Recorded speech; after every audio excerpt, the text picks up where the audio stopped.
नमस्कार दोस्तों, आप सभी का एक बार फिर से बहुत बहुत स्वागत है आपके अपने YouTube चैनल पर। आज की सभी बड़ी खबरें आप लोगों के सामने लेकर के आए हैं, जहां पर एक एक करके चलेंगे देश दुनिया की सभी बड़ी खबरें आगे इसी वीडियो में जानेंगे। लेकिन उससे पहले दोस्तों आप लोगों से एक छोटा सा निवेदन है कि अगर आप लोग भी बीजेपी के द्वारा की जा रही खरीद फरोख्त की राजनीति का जबरदस्त तरीके से विरोध करते हैं तो आप अभी इस वीडियो को लाइक करके लाल कलर के सब्सक्राइब बटन को दबा करके चैनल को फ्री में सब्सक्राइब करके घंटी जरूर दबाइए दोस्तों, और लगातार हमारे साथ बने रहिए। दरअसल दोस्तों पहली और बड़ी खबर सामने निकल के आ रही है। सफूरा जरगर को जेल में रखने का अमेरिकन बार एसोसिएशन ने किया विरोध, भारत की कड़े शब्दों में की आलोचना। आप लोगों को दोस्तों बताते चले, अमेरिकन बार एसोसिएशन के सेंटर फॉर ह्यूमन राइट्स ने जामिया मिलिया इस्लामिया की शोध छात्रा सफूरा जरगर की गिरफ्तारी और उनके जेल में पड़े रहने पर गहरी आपत्ति जताई है और भारत की आलोचना की है। इस संस्था ने पूरे मामले को अंतर्राष्ट्रीय विधि मानकों और भारत ने जिन अंतर्राष्ट्रीय समझौतों पर दस्तखत किए हैं उनका खुला उल्लंघन माना है। उसने कहा है कि मुकदमे के पहले गिरफ्तारी कुछ खास मामलों में ही वैध है और ऐसा नहीं लगता है कि जरगर के मामले में इस तरह की कोई भी बात है। तो यहां पर दोस्तों देख सकते हैं कि सफूरा जरगर को जेल में रखने का अमेरिकन बार एसोसिएशन ने किया है विरोध, भारत की आलोचना।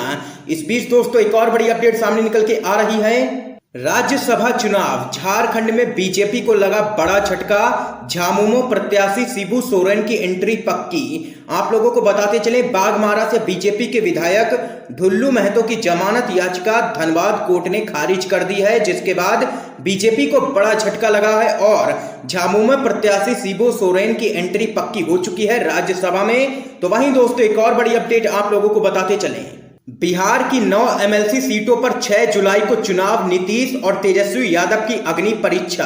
आप लोगों को बताते चलें, बिहार में विधायकों के द्वारा चुनी जाने वाली विधान परिषद की 9 सीटों पर 6 जुलाई को चुनाव होंगे। चुनाव आयोग ने घोषणा करते हुए बताया है कि कोरोना संकट के लिए चुनाव टाल दिया गया था, लेकिन अब 6 जुलाई को चुनाव होंगे। विधान परिषद के चुनाव में सत्ताधारी बीजेपी और जेडीयू की जोड़ी की असल परीक्षा देखने को मिलेगी। तो वहीं महागठबंधन के लिए भी यह चुनाव काफी महत्वपूर्ण माना जा रहा है। तो वहीं दोस्तों एक और बड़ी अपडेट आप लोगों को बताते चलें, राहुल गांधी ने एक बार फिर से लॉकडाउन को लेकर के साधा केंद्र की मोदी सरकार पर जोरदार निशाना, आइंस्टीन का किया जिक्र। दरअसल दोस्तों आप लोगों को बताते चले, देश में कोरोना वायरस संक्रमण के बढ़ते मामलों के बीच कांग्रेस लगातार केंद्र सरकार पर निशाना साध रही है। पार्टी के पूर्व अध्यक्ष राहुल गांधी ने एक बार फिर से मोदी सरकार पर लॉकडाउन को लेकर के जोरदार हमला बोला है। आप लोगों को बताते चले, राहुल गांधी ने ट्वीट करके सरकार पर निशाना साधा है।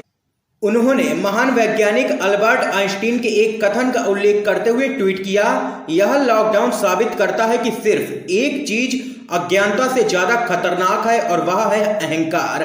कांग्रेस के नेता राहुल गांधी ने लॉकडाउन के चारों चरणों में कोरोना वायरस के मामलों में वृद्धि से जुड़ा एक ग्राफ भी शेयर किया है यहां पर, और लिया है केंद्र की मोदी सरकार को निशाने पर, और एक बार फिर से कहा है कि मोदी सरकार के द्वारा लगाया गया लॉकडाउन पूरी तरीके से विफल रहा है, नाकाम रहा है। ये यहाँ पर राहुल गांधी ने जोरदार हमला बोला केंद्र की नरेंद्र मोदी सरकार पर।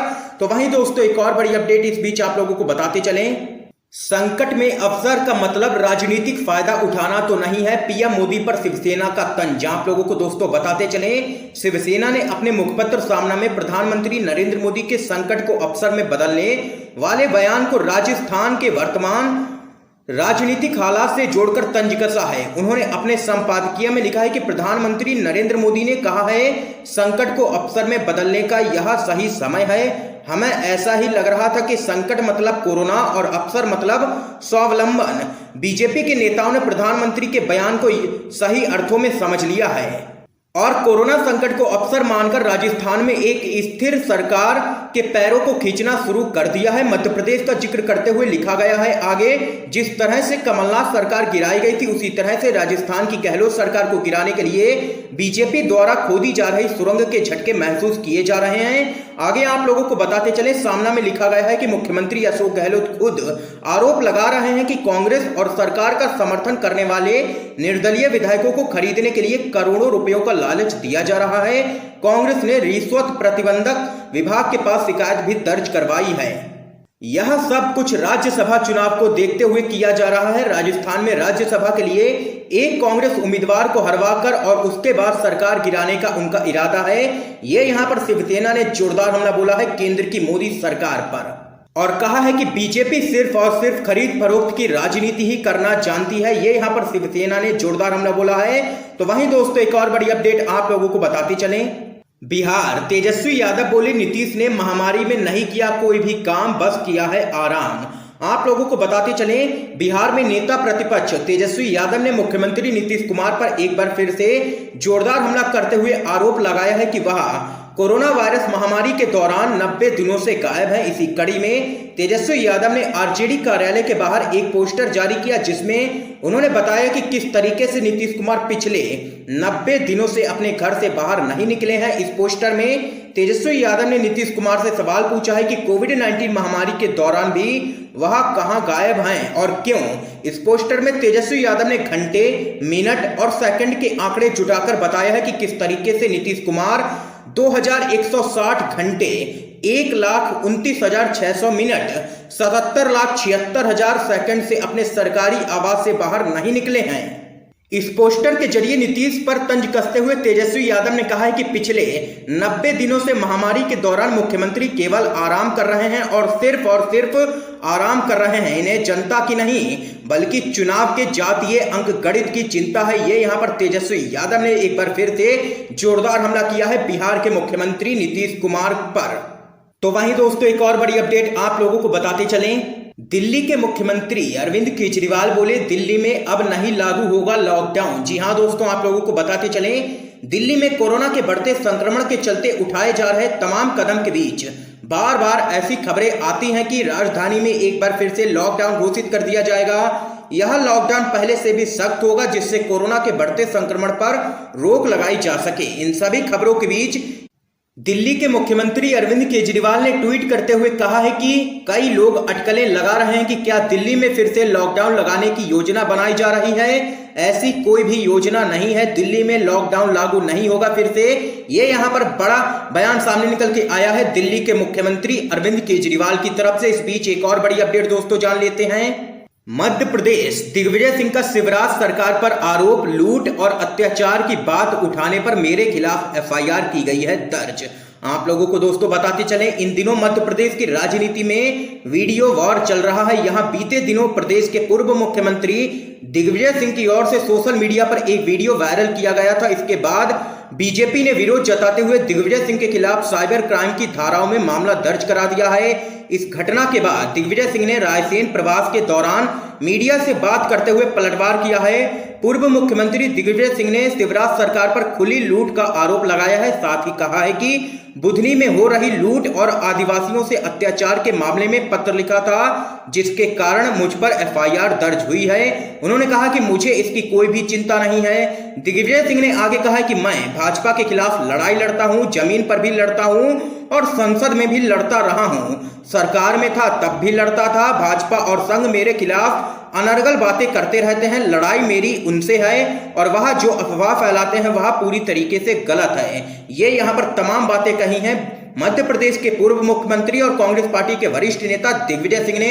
और यहाँ पर जोरदार हमला बोला है शिवराज सरकार पर और लगाया है आरोप, लूट और अत्याचार की बात उठाने पर मेरे खिलाफ एफआईआर की गई है दर्ज। ये यहाँ पर कहना है दिग्विजय सिंह का स्पीच। एक और बड़ी अपडेट दोस्तों जान लेते हैं। खौफ में आ जाएंगे मुसलमान, काशी मथुरा मामले में हिंदुओं की याचिका खारिज करें सुप्रीम कोर्ट, जमीयत ने दी है अर्जी। आप लोगों को बताते चलें, जमीयत ने सुप्रीम कोर्ट से हिंदुओं की याचिका खारिज करने का आग्रह किया है। जमीयत का कहना है कि अगर इस पर सुनवाई शुरू की गई तो इससे मुस्लिम समुदाय में भय का माहौल बन जाएगा। तो वहीं दोस्तों एक और बड़ी खबर आप लोगों को बताते चलें। चुनाव आयोग का प्रस्ताव, अब झूठा चुनावी हलफनामा दाखिल करने पर हो 2 साल की सजा। आप लोगों को बताते चलें, चुनाव में झूठे हलफनामे देने के मामलों पर चुनाव आयोग शिकंजा कसने की तैयारी कर रहा है। चुनाव आयोग ने अपने अधिकारियों से झूठे हलफनामे से जुड़ी शिकायतों की सूची तैयार करने को कहा है। आयोग झूठे हलफनामे से जुड़े नियम और कानून को और भी सख्त करना चाहता है। चुनाव आयोग की तरफ से अपने अधिकारियों को जारी सर्कुलर में कहा गया है कि 2014 से लेकर अब तक झूठे चुनावी हलफनामों की जितनी भी शिकायतें आयोग को मिली हैं उसकी राज्यवार सूची तैयार की जाए और आयोग के सामने पेश की जाए। तो वहीं आगे आप लोगों को बताते चलें, गलत हलफनामा पेश करने पर 6 महीने के बजाय 2 साल की सजा का है प्रस्ताव। तो यहां पर दोस्तों आज की ये तमाम बेहद बड़ी खबरें सामने निकल के आई हैं जो हमने आप लोगों तक पहुंचाई हैं। वीडियो पसंद आया हो तो इस वीडियो को लाइक करके ज्यादा से ज्यादा शेयर कीजिएगा, अपने सभी दोस्तों तक इन खबरों को जरूर पहुंचाइएगा। और अगर आपने अभी तक हमारे यूट्यूब चैनल को सब्सक्राइब नहीं किया है तो लाल कलर के सब्सक्राइब बटन को दबा करके चैनल को सब्सक्राइब करके बेल के आइकन को जरूर दबा दीजिए। दोस्तों आप सभी का बहुत बहुत धन्यवाद।